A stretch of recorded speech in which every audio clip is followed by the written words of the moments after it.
Hey YouTubers, it's Aaron here again. This video we are doing the part 2 to the TechT Fang trigger install for the A5X7 Hall effect grip frames. So as you guys may well have noticed, that when I installed the trigger and pulled it, you may have noticed that it had gotten stuck backwards a little bit. And that was true. It had nothing to do with the trigger or the mechanics of the upper trigger assembly at all. However, it was just the fact that the trigger frame on the inside of the seat here had some flashing from the manufacturer. So what I had to do was I had to get in there, I had to take the clamshell of the grip frame apart. Then I had to get in there with a file and a little mini torch and filed away as much of the flash as possible, and using the torch to kind of finalize it and melt most of that away, made it a little bit easier. And now the trigger actually moves, no problem whatsoever. See that? She is rocking really smoothly. So sometimes small little mods and little things like that need to be done in order for aftermarket parts to work in guns like this. So yeah, no, that was the first trigger that I've installed on an A5 where I've had to actually file down the trim flash from the clamshell of the trigger frame.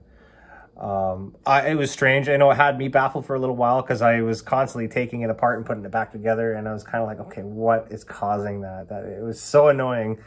And then I just eventually said, you know what, fuck it, screw it, let's just rip the entire thing apart. So I did that off camera. I should have took some pictures and some photos of that, but which I didn't do. I didn't bother. You know, me explaining it should be enough, but you know,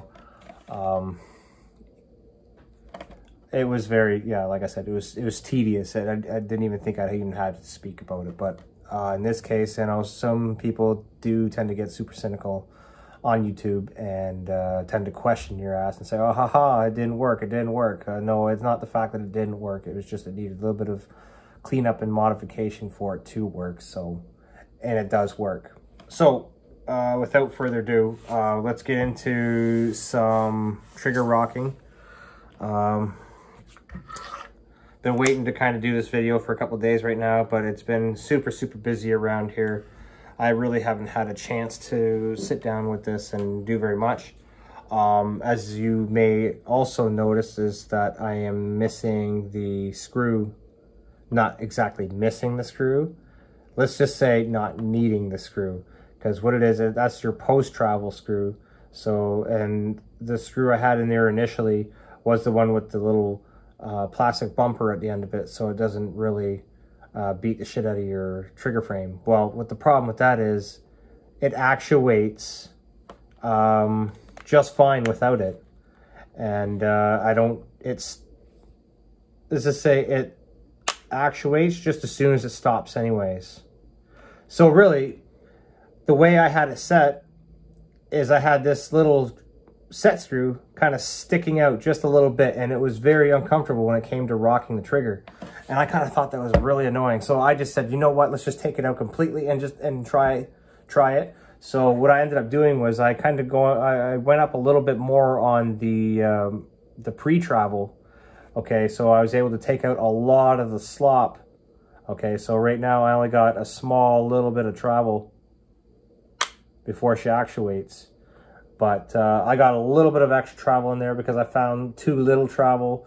The gun was, let's just say it was shooting itself. It had a little bit of a debounce problem. So backing off that made it a little less sensitive. So here we go. So let me show you. We are in semi-automatic mode right now. So here we go. So that's pretty good for semi. Now let's flick to the auto response I have set up on this full auto, and it is capped at 15.